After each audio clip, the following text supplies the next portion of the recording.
इस कहानी का नाम है छायानगर गांव की भूतिया बस।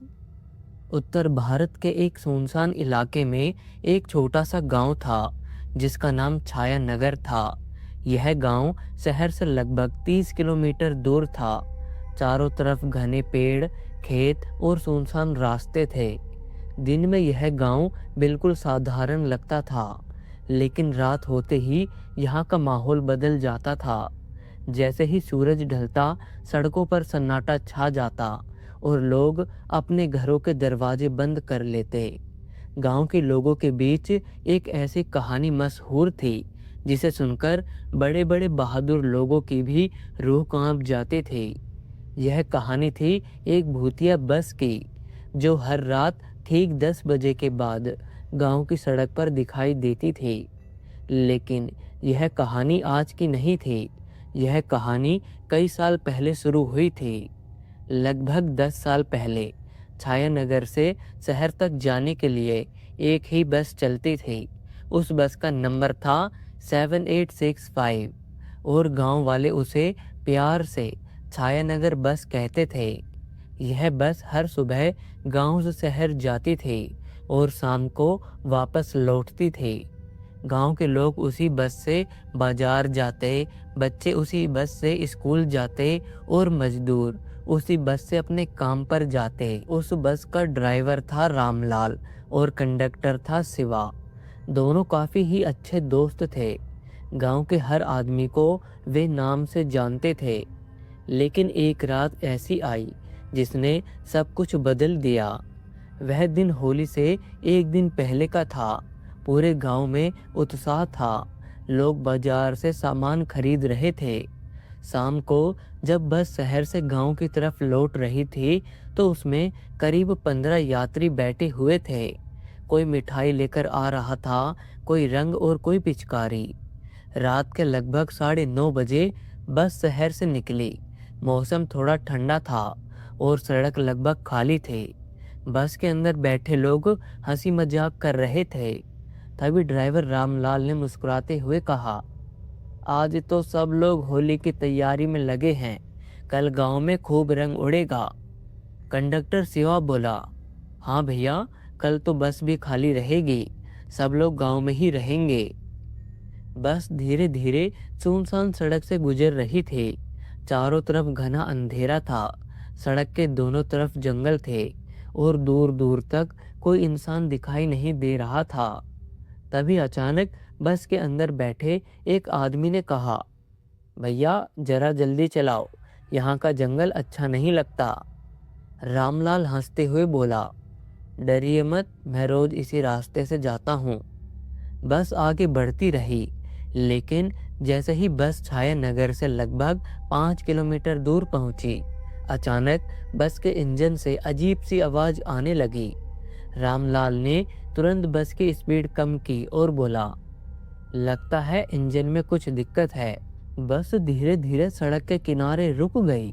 कंडक्टर शिवा नीचे उतरा और इंजन देखने लगा। बाकी यात्री भी थोड़े घबराए हुए थे। एक बुजुर्ग आदमी बोला, बेटा जल्दी ठीक करो, रात हो रही है। शिवा ने इंजन का ढक्कन खोला। अंदर से हल्का धुआं निकल रहा था। रामलाल भैया, इंजन काफी गर्म हो गया है। रामलाल भी नीचे उतर आया। दोनों इंजन देखने लगे। तभी अचानक अंदर से चिंगारी निकली और अगले ही पल इंजन में आग लग गई। बस के सामने से तेज लपटें उठने लगी। अंदर बैठे यात्री घबरा गए। सब लोग जल्दी जल्दी बस से उतरने की कोशिश करने लगे, लेकिन बदकिस्मती से बस का पिछला दरवाजा जाम हो गया था। आग तेजी से फैलने लगी। धुआं पूरे बस के अंदर भर गया। लोग चीखने लगे। रामलाल और शिवा ने दरवाजे खोलने की कोशिश की, लेकिन आग काफी तेज हो चुकी थी। कुछ ही मिनटों में पूरी बस आग की लपटों में घिर गई। सड़क पर खड़ी वह बस अब एक जलती हुई मौत बन चुकी थी। रात का अंधेरा, जंगल का सन्नाटा और बस में फंसे लोगों की चीखें दूर दूर तक गूंजती रही, लेकिन वहां मदद के लिए कोई नहीं था। करीब आधे घंटे बाद जब पास के गांव के कुछ लोग वहां पहुंचे तब तक सब कुछ खत्म हो चुका था। बस पूरी तरह जल चुकी थी और उसमें बैठे सभी यात्रियों की मौत हो चुकी थी। उस हादसे के बाद पूरे इलाके में मातम छा गया। सरकार ने जांच करवाई, लेकिन यह साफ नहीं हो पाया कि आग कैसे लगी। कुछ लोगों का कहना था कि इंजन फट गया था, लेकिन गांव के बुजुर्ग कहते थे कि उस रात कुछ अजीब था और कुछ रहस्यमय भी। खैर, उस हादसे के बाद वह बस पूरी तरह कबाड़ बन चुकी थी, लेकिन असली डरावनी कहानी तो उसके बाद शुरू हुई। उस घटना के लगभग 1 महीने बाद गांव के कुछ लोगों ने दावा किया कि उन्होंने रात में सड़क पर उसी बस को चलते हुए देखा है। पहले तो किसी ने उनकी बात पर विश्वास नहीं किया, लेकिन धीरे धीरे कई लोगों ने वही बात कही। वे कहते थे कि रात के 10 बजे के बाद एक पुरानी जली हुई बस सड़क पर दिखाई देती है। बस की हेडलाइट हल्की हल्की जलती रहती है और अंदर कुछ परछाइयां बैठी दिखाई देती है। लेकिन सबसे डरावनी बात यह थी कि बस कभी भी दिन में दिखाई नहीं देती थी, सिर्फ रात के 10 बजे के बाद। धीरे धीरे पूरे इलाके में यह खबर फैल गई। लोग उस सड़क से रात में गुजरना बंद करने लगे। लेकिन फिर एक दिन ऐसा हुआ जिसने इस कहानी को और भी ज्यादा खौफनाक बना दिया। एक ट्रक ड्राइवर रात के करीब 11 बजे उस सड़क से गुजर रहा था। तभी उसने सामने से आती हुई एक बस देखी। बस बिल्कुल वैसी ही थी जैसे कई साल पहले जली थी। ट्रक ड्राइवर को लगा कि शायद कोई पुरानी बस होगी, लेकिन जैसे ही बस उसके पास से गुजरी, उसने अंदर झांक कर देखा और वह डर के मारे कांपने लगा, क्योंकि बस के अंदर बैठे लोगों के चेहरे जले हुए थे। उनकी आंखें लाल थी और वे सभी उसे घूर रहे थे। ड्राइवर डर के मारे ट्रक तेज चलाकर वहां से भाग गया। अगले दिन उसने गांव वालों को सारी बात बताई। उस दिन के बाद यह बात पूरी तरह पक्की हो गई कि वह बस अब भूतिया बन चुकी है और जो भी इंसान गलती से उस बस में चढ़ जाता है वह कभी वापस जिंदा नहीं लौटता। लेकिन यह बात अभी पूरे इलाके में फैल नहीं पाई थी, क्योंकि असली हादसा अभी होना बाकी था और उसी हादसे में एक युवक की जान जाने वाली थी, जिसे उस भूतिया बस के बारे में कुछ भी पता नहीं था। खैर, उस ट्रक ड्राइवर की बात सुनकर छायानगर के लोगों के मन में डर और भी गहरा हो गया था। धीरे धीरे यह खबर पूरे इलाके में फैल गई कि रात के 10 बजे के बाद सड़क पर एक भूतिया बस दिखाई देती है। गांव के लोग अब रात होने से पहले ही अपने घरों में चले जाते थे। खेतों में काम करने वाले किसान भी सूरज ढलते ही घर लौट आते थे। गांव की वह सड़क जो पहले रात तक चहल पहल से भरी रहती थी, अब पूरी तरह सुनसान होने लगी। लेकिन हर इंसान इन बातों पर विश्वास नहीं करता था। कुछ लोग इसे सिर्फ अफवाह समझते थे। खैर, उसी समय शहर में रहने वाला एक युवक था जिसका नाम अमित था। अमित की उम्र करीब 26 साल थी। वह शहर में एक छोटी सी कंपनी में नौकरी करता था। उसका घर छायानगर में ही था, लेकिन काम की वजह से वह शहर में रहता था। अमित पढ़ा लिखा और समझदार लड़का था। वह भूत प्रेत जैसी बातों पर बिल्कुल भी विश्वास नहीं करता था। उसे लगता था कि ये सिर्फ लोगों की कल्पना होती है। खैर, एक दिन उसे अचानक खबर मिली कि उसकी माँ की तबीयत खराब हो गई है। यह सुनकर अमित तुरंत ऑफिस से छुट्टी लेकर गांव जाने के लिए निकल पड़ा। लेकिन उस दिन ऑफिस में काम ज्यादा होने की वजह से उसे देर हो गई। जब वह बस स्टैंड पहुंचा, तब तक गांव जाने वाली आखिरी बस जा चुकी थी। अमित थोड़ा परेशान हो गया। उसने सोचा कि अब वह क्या करेगा। टैक्सी या ऑटो वहां आसानी से नहीं मिलते थे। खैर, रात के करीब 10:30 बजे का समय हो चुका था। बस स्टैंड लगभग खाली था। हल्की ठंडी हवा चल रही थी और दूर कहीं कुत्तों के भौंकने की आवाज आ रही थी।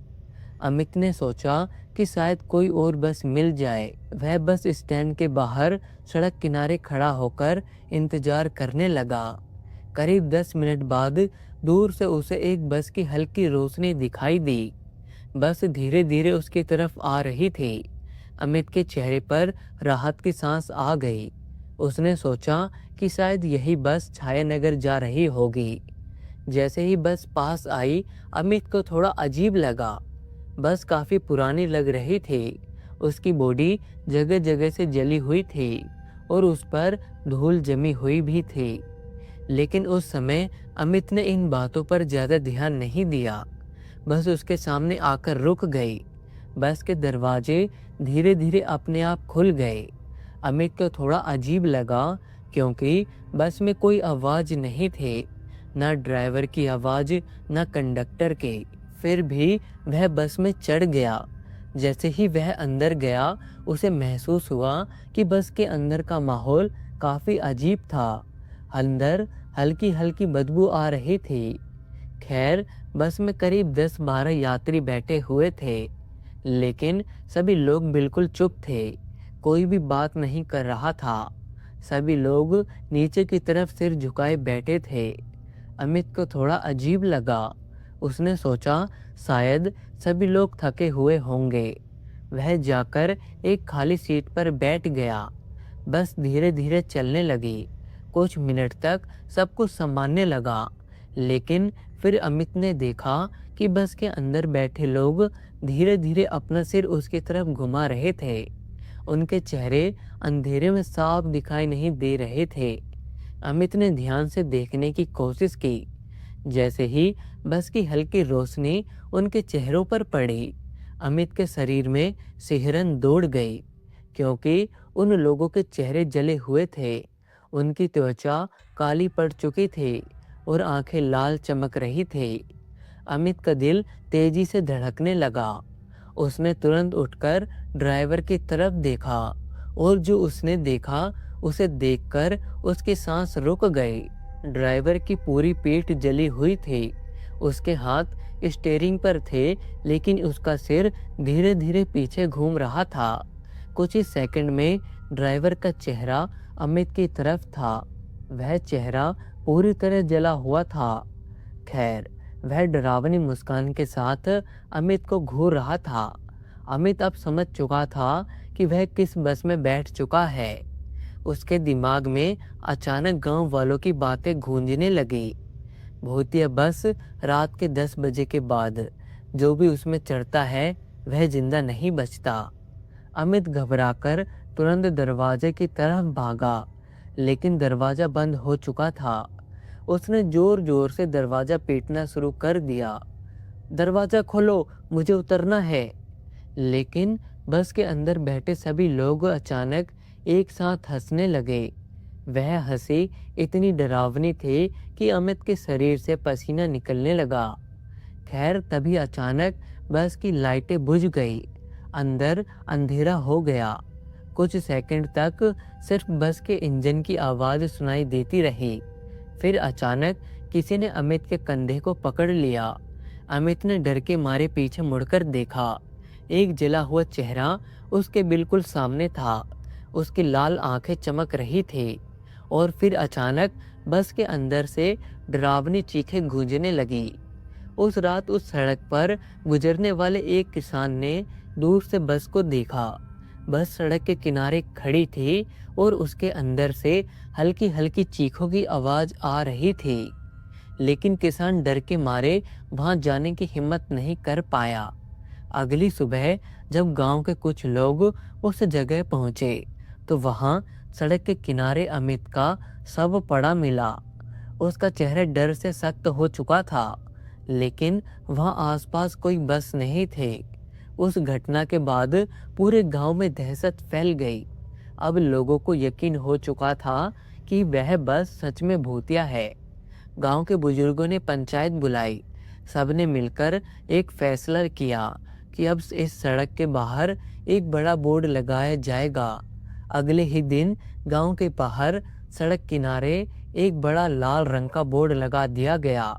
उस बोर्ड पर मोटे अक्षरों में लिखा था, चेतावनी, रात 10 बजे के बाद अगर इस सड़क पर कोई बस दिखाई दे तो उसमें भूल कर भी मत चढ़ना, क्योंकि वह बस जिंदा लोगों के लिए नहीं है।